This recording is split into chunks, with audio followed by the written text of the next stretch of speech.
Hello guys, আশা করি আপনারা খুবই ভালো আছেন। আজকে আমরা ট্রেনিংয়ে যে এডাব্লিউএমতে 5 বার মোড়ে 10টা কিল করার চ্যালেঞ্জ করতে যাচ্ছি। গাইস, আমরা কি চ্যালেঞ্জে পারবো? কিন্তু এই মুহূর্তে আমরা ম্যাচে নেমে গেলাম, একটা ড্যামেজ দিয়ে দিয়েছে, একটা ড্যামেজ দিয়ে দিলাম, কিল হয়ে গেল। এখন কি দূর থেকে মারলো, আমিও মেরে দিলাম, এই কি 2টা কিল হয়ে গেল এখান থেকে। গাইস, এখন আমি তো অনেকদিন এডাব্লিউএম চলাই না গাইস, তার জন্য অতটা ভালো হচ্ছে না গাইস। একটু নলক অনেকদিন খেলা হয় না, এই কি গাইস আমার 2বার মারা হয়ে গেল গাইস।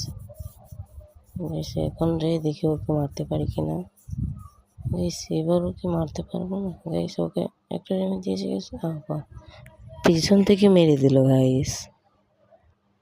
এখন যে কি করবো, এখন দেখি মারতে হবে ওকে গাইস। আমি উপর থেকে জুম করে একটাকে ডাউন করে দিলাম, মানে কিলটা কম আমার ডাউনের শব্দ আছে, কি মেরে দিল গাইস। আমার 2বার মানে লাইফ স্টেজ ডাউন দিয়ে দিচ্ছি ভাই।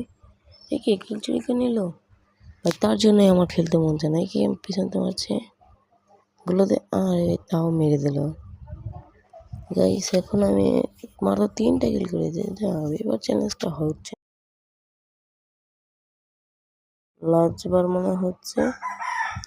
দেখে ওকে ক্যারেক্টার মেরে যা, ওকে মারবই না আমি, গেম থেকে এখন ব্যাগ দিয়ে দেবো, ওকে মারবই না, যা গেম থেকে ব্যাগ দেবো।